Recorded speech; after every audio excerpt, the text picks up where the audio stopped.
Hey, welcome. I hope you've enjoyed Mark chapter 6 on your own, or you will at some point today, and hopefully our devotional entries can help. Here's a recap of the content.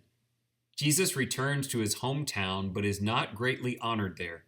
He does few miracles because of their unbelief.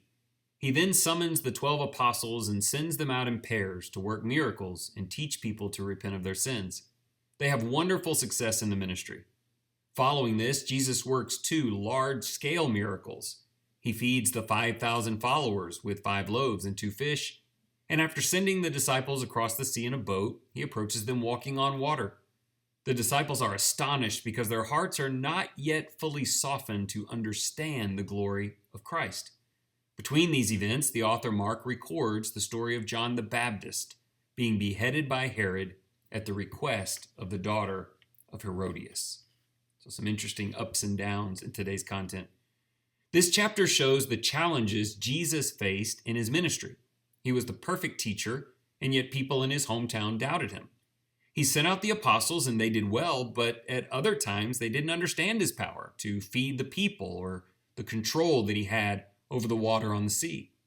Adding to this, Jesus' cousin John the Baptist died at the hands of evil men, and this brought Jesus great sorrow.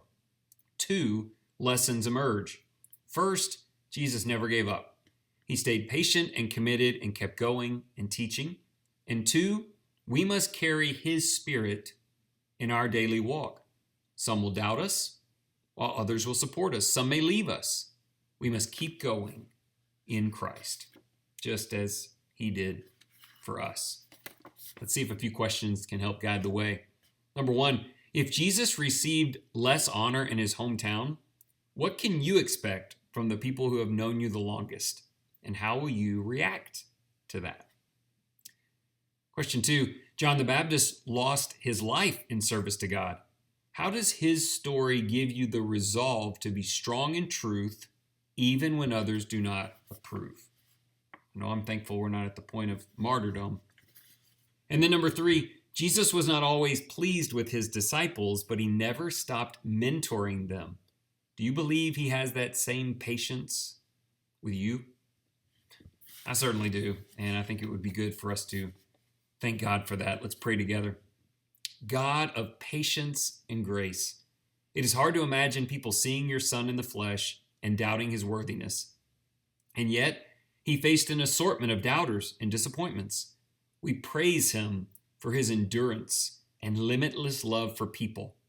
Thank you for feeding us and calming the seas, even when we do not have the depth of faith that we should. May your Son's work in our lives open our eyes to his nearness and give us the courage to live each day in confidence. And please send us out on the mission of sharing his great name. I think that's a big thing for me in these Gospels. I want to get to a place of courage, not for its own sake, but so I will confess and share Jesus more boldly. I pray that God opens up a door for you to do that today. And thanks once again for following along.